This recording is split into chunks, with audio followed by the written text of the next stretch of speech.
안녕하세요. BTMS 보타이맨 실버 채널입니다. 4월 3일 헤드라인 뉴스를 전해드리겠습니다. 보타이맨 금요일 오후 워싱턴 DC 의사당 앞에서 차량 돌진에 의한 테러가 있었습니다. 나중에 밝혀진 신원에 의하면 그는 25세의 흑인 무슬림 청년으로 워싱턴 DC 의사당을 공격하였으며 공격 당시 그는 차량으로 경비 중이던 경관을 향하여 돌진하여 2명의 경관이 다치고 또한 휴대용 칼을 가지고 차에 있었습니다. 따라서 경찰이 대응 사격을 하여 그는 현장에서 총상을 입었고 2명의 경관과 함께 병원으로 후송되었습니다. 그 범인은 후송 중에 사망하였고 한 명의 경관은 병원에 도착하자마자 바로 사망하였다고 지금 보도가 되고 있습니다. 범인은 루이스 파르칸이라는 극좌 이슬람의 추종자로 밝혀지고 있습니다. 이 테러로 인하여 지금 의사당은 모든 출입이 폐쇄가 되었습니다. 노아 그린으로 밝혀진 이 범인의 페이스북에 남긴 글을 보면 범행 전에 그는 마지막으로 이 글을 남긴다고 하면서 나는 누구나 계시록을 배우길 원한다. 종말때를 공부해라. 그리고 짐승이 누구인지, 즉 그리스도, 여기서 말하는 그리스도라고 하는 것은 즉 무하마드를 말하는 겁니다. 누구인지, 잘못된 예언이 무엇인지, 잘못된 선지자가 누구인지를 공부하기 바란다 이러고 페이스북에 글을 남겼습니다. 그러나 페이스북은 이 범인의 게시물을 곧 삭제하였습니다. 반트럼프주의자로 알려진 앤드류 맥케비 전 FBI 국장은 1월 6일 사건의 연속이라고까지 이야기를 하여 이 사건과 도널드 트럼프 대통령을 연관지으려고 애를 쓰고 있습니다. 그러나 도널드 트럼프 대통령하고 이 무슬림 청년하고는 아무런 관계가 없는 것이 확인이 되고 있습니다. 이 흑인 무슬림 청년에 의한 테러라는 것이 밝혀졌음에도 거기에 대한 어떤 정정 보도나 사과 보도도 없는 상황입니다. 오늘도 불쌍하게도 우리 트럼프 대통령만 동네 북 맞듯이 여기저기 얻어 터지고 있습니다. 한편 뉴욕타임즈지의 보고에 의하면 노아 그린이라는 범인은 최근에 실직을 하였으며 전국 무슬림 총재인 엘리아 무함마드와 프라카인에게 교육을 받아온 무슬림 교도인 것으로 밝혀졌습니다. 기자가 노아 그린에 관한 질문을 하려고 전국 무슬림 연합회에 연락을 하였으나 연락이 닿지 않고 메시지를 남겼으나 응답 전화가 오지 않고 있다고 전하고 있습니다. 조지아 페이필드에 살고 있는 안드레아스 플래튼이라는 사람이 자기의 마지막 주급을 500파운드에 달하는 엔진 오일이 묻어진 페니로 받았습니다. 거기에는 FT 머시기 하는 메모와 함께 그는 AOK 워커 오더워크스라는 회사에서 근무를 하였으나 근무 성적이 좋지 않아서 해고를 당하였습니다. 이 청년이 매일매일 이 엔진 오일이 묻은 페니를 닦고 있는 것을 보던 그 여자친구가 이것을 인스타그램에 올렸습니다. 인스타그램에 사연을 들은 페니세이블이라는 회사에서 이것을 전부 지폐로 바꿔주기로 하였습니다. 페니세이블은 페니를 모아서 현금화하는 회사로서 그들이 이것을 계수를 하여 볼 때 대충 916불 정도가 나온다고 하나 그냥 1000불을 끊어주고 이걸 다 가져가겠다고 이야기를 하고 있습니다. 그리고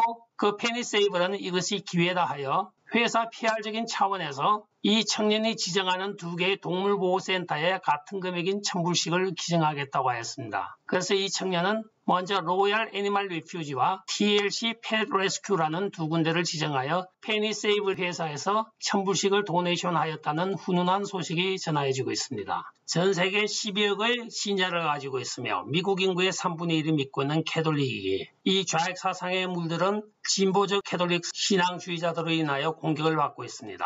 또한 여기에는 2016년 힐러리 클린턴 선거운동본부 위원장이었던 잔 파데스타가 다시 가세를 하고 있습니다. 이 잔 파데스타가 무늬만 캐톨릭 신자입니다. 또한 무늬만 캐톨릭 신자인 소로스와 결합을 하여 미국 캐톨릭 신자들을 좌경화로 이끄는 데 주역을 맡고 있습니다. 미국 캐톨릭 주교의 권위 약화와 주류 캐톨릭 신자들을 좌파 정치권으로 이끌어들이는 데 역할을 담당하고 있는 것으로 밝혀지고 있습니다. 또한 이들이 이 작업을 하는 데 들어가는 모든 재정적인 지원은 소로스 재단으로부터 지원이 되고 있다고 하며 스스로 캐톨릭 신자라고 부르고 있는 소로스와 잔 포데스타에 의하여 미국 캐톨릭은 심하게 좌경화로 기울어지고 있다고 리포트는 전하고 있습니다. 이들은 미국 주교들이 HHS 오바마 케어라는 피임 명령에 반대를 하고 있는 주교들에 대하여 여성 피임 자유주의를 지지하고 있으며 교회에 침투하여 좌익 성향의 아젠다에 찬성하여 주기를 종용하고 있으며 불법 이민과 난민을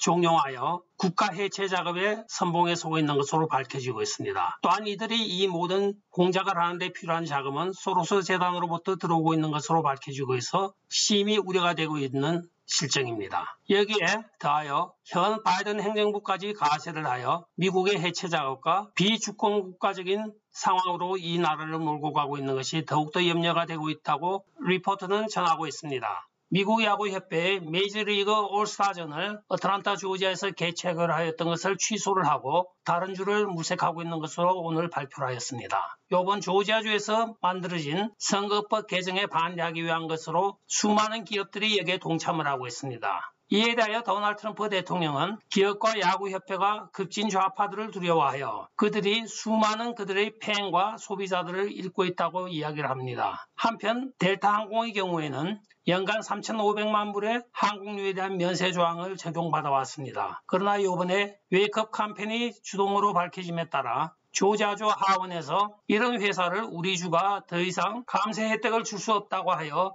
법안을 개정하여 버렸습니다. 따라서 델타항공은 3,600만 불에 달하는 추가 세금을 납부해야 될 지경에 이르렀습니다. 기업은 기업의 일에만, 정치인은 정치 일에만 매진하는 것이 아름답고 좋은 일인 것 같습니다. 뉴욕에 사는 제임스 압둘라 브래들리라는 ISIS 추종자가 오늘 연방검찰에 의하여 체포가 되었습니다.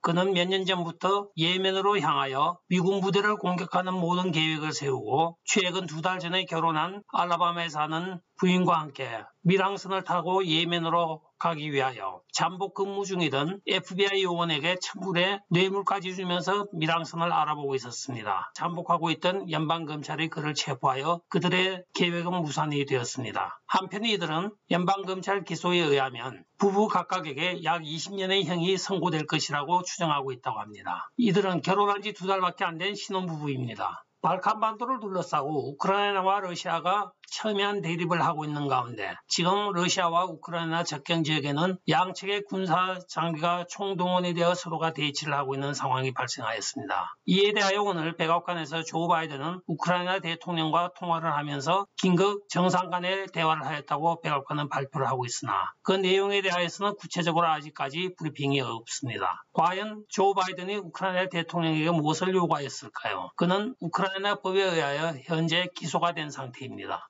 지난주 바이든 행정부에 의하여 2조 3천억 불의 인프라 구축 예산안이 확정이 되었습니다. 따라서 2조 3천억에 대하여 어떤 회사들이 이익을 볼 것인지 한번 우리가 돌아봐야 되겠습니다. 여기에 1,000억 달러는 대부분 5G라고 불려지는 광역 고속 인터넷 시스템에 투자가 됩니다. 특히 지난주 바이든 정부의 2조 3천억 달러에 이르는 인프라 예산안은 애플이 지난 18년 동안 아이폰, 랩탑, 아이패드, 아이패드 등의 모든 제품을 판매한 18년간의 수익과 맞먹는 금액입니다. 세계 제일 기업이 18년을 벌어야 될 돈을 이번에 광대역 인프라 구축에 투자를 하고 있는 것입니다.